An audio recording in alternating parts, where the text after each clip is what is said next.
Despite the name Critical Fish, I actually don't make many critical review videos for specific video games. I use the word critical to describe my intentionality behind my decision making.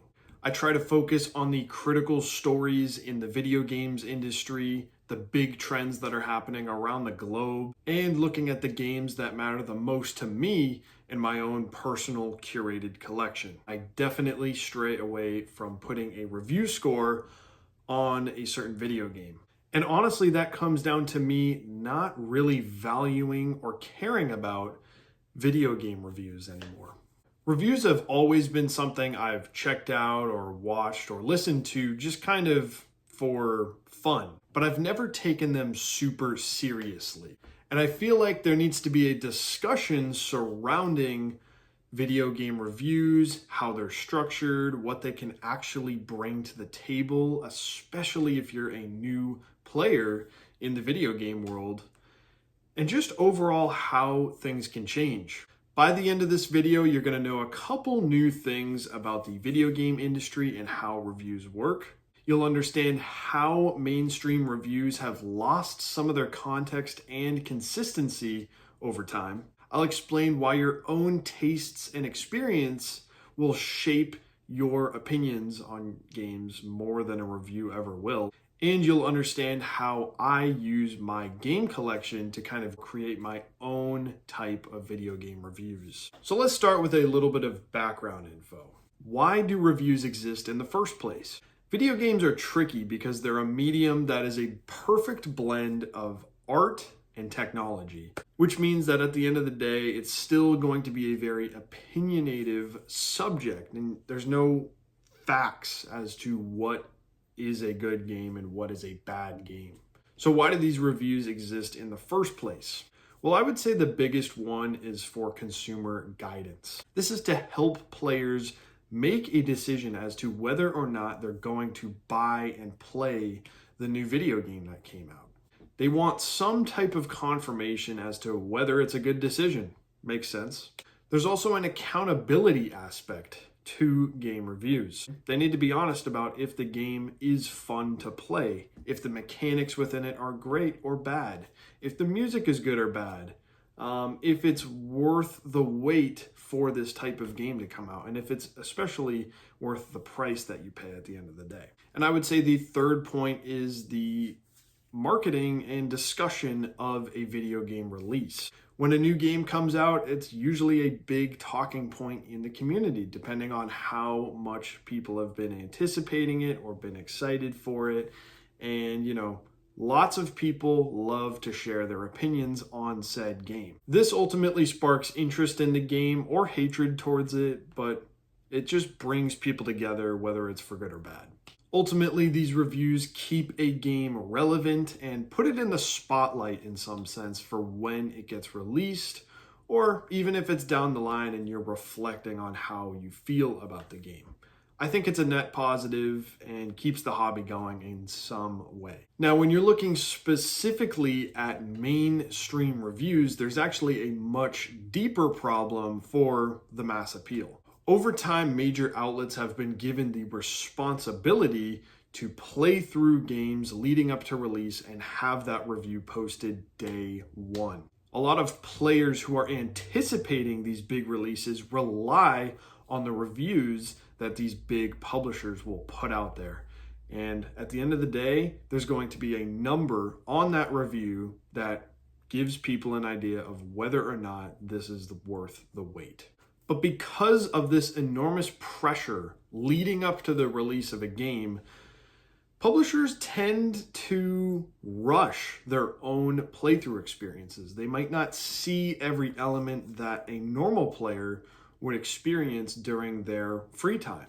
A reviewer is tasked with finishing a game up until release, giving it a proper score, making sure that publisher relations are still strong after the review goes live, especially if a game is not so great, and a lot more. So those are all problems from the reviewer's point of view. But what about from the consumer's point of view? Let's say up until this point in your life, you've only played Call of Duty. So you're familiar with first person shooters, pulling the trigger on your weapons, and just fighting people in multiplayer matches.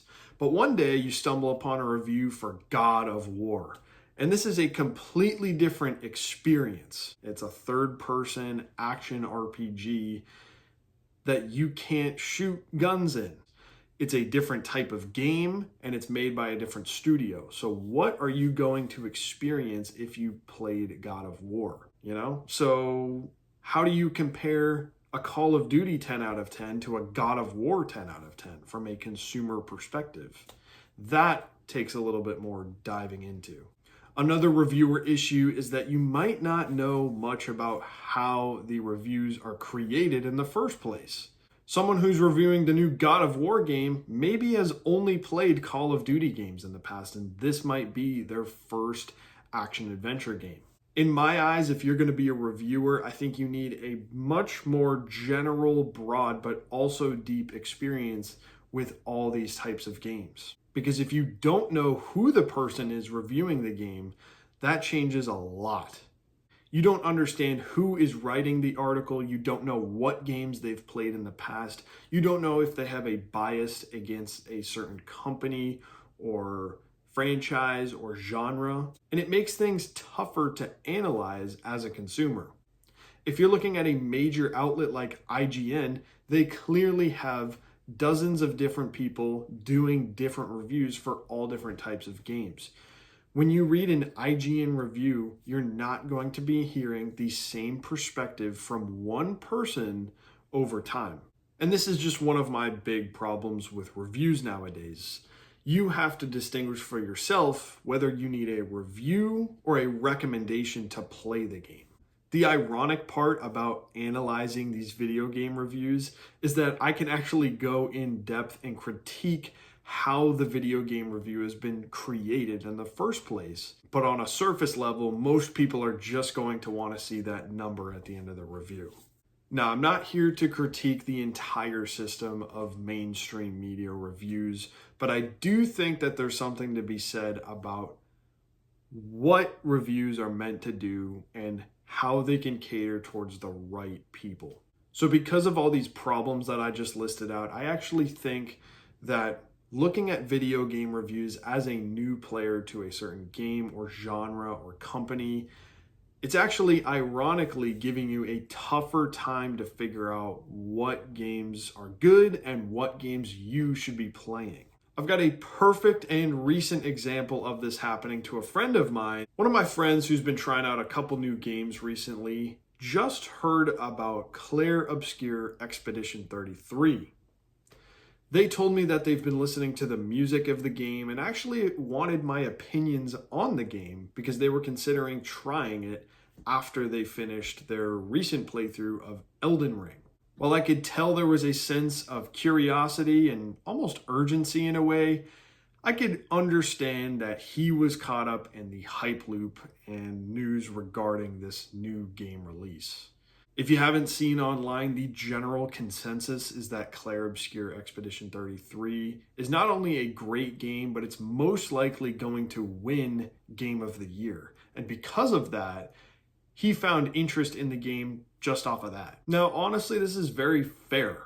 You want to spend time playing really good games, so why not check out the latest and greatest ones? But this is when more context is better to have, because I personally haven't played Clair Obscur Expedition 33, and I'm sure if I had, I would be shouting to the rooftops to play the game. But the difference is that I've played video games for over 15 years. I've played all types of games, all types of genres, and I have a pretty good understanding of what Clair Obscur Expedition 33 is as a game. Okay, it is a tactical JRPG made by an indie studio. And if you don't understand that right off the bat, then it doesn't give you much context as to why you should play this game over another game. I immediately let him know that that is the type of game that it is, and that if you were interested in trying out that type of game, then you should go to other classics that actually inspired it, like Final Fantasy. My opinion on the game became more of a recommendation as to what to do regarding the game rather than a review of it. And I think that ultimately helped him decide whether or not to play it right away or skip it. This brings up the topic of the role of experience in the video game industry and understanding your own taste. When you're new to games, everything feels fresh and you're kind of just looking to have fun. But over time, once you've played many types of games in all the different genres, you have a much better natural understanding of what quality feels like in a video game. Whether that be pacing, design, or story, these are elements that really stick out to you over time, and you'll go back and think about the greatest games you've played and compare your new experiences to those to make sure that your quality bar or enjoyment level is up there. I personally love games that respect my time as a player, that innovate with new gameplay experiences that make clicking the buttons on the controller more fun, and that feel like a polished product upon release without many false promises as to what was marketed for the game. I feel like after all this time playing amazing video games, that my taste has really matured. I don't want to be told that a game is good or have an expectation that it's the best thing you've ever played. I want to personally look at a trailer or look at the gameplay or look at who was behind the decisions for the game and kind of make my own decisions based around that. I'm actually pretty proud that I can look at a game trailer or gameplay or look at the studio who is behind it and kind of come to a quick little decision as to whether or not it's probably a good game or whether I should even spend my time playing it. Once you kind of understand the art form and have played a lot of different games over time, you don't have to rely on reviews or scores, and you kind of just hone in on your taste and your preference as to what you like in video games. A recent example of this talk about trust and understanding in aspects of the video game industry would be how I saw Hollow Knight Silksong when it was being released. Hollow Knight Silksong was a 2D Metroidvania that was inspired by the likes of Metroid and Castlevania back in the day. It was developed by a small indie studio who took their sweet time making the first game, but took a lot longer on the second game. When they finally announced the release date for their game, it was only about 2 weeks out, and people were getting very excited for it. It turns out that the week before release, Team Cherry announced that they were not going to be sending out review copies of the game and instead letting people play it when the game comes out. That means that no reviews were going to be out day one when the game released, and that it would be a fresh experience for everybody. Now, if you step back and look at that act of intentionality and preventing people from having a review score of the game before release, that is not common. And usually when that happens, it's kind of indirectly confirming that your game is really bad. It kind of indirectly reveals that you're not proud of what the game is turning out to be, and you're avoiding negative press from all the major outlets that would prevent players from buying your product. In this case, though, I kind of saw it coming from a mile away that they avoided reviews because they could choose to. Everybody was excited for this game, and they were so proud of what they had made behind the scenes that they didn't need to rely on mass marketing appeal, getting 10 out of 10s at launch day to get sales for the game. I had no doubt in my mind that this game was going to get 10 out of 10 scores, but there were groups of people online that were freaking out and trying to prevent people from buying the game until reviews were out for it. It's this kind of critical eye that you need to have for big major releases, and this is when understanding who's behind creating the game and what type of game it is actually super important for context as to judging the game itself. Now, earlier in the video, I mentioned that as Critical Fish, I don't really do individual game reviews or critiques.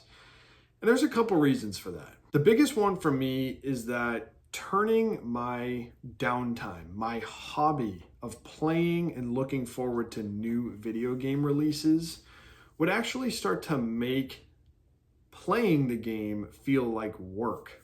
For the past year, I've jotted down a lot of notes while playing all the specific video games that I chose to play, with the idea that I could turn those notes into full-length reviews regarding a video game.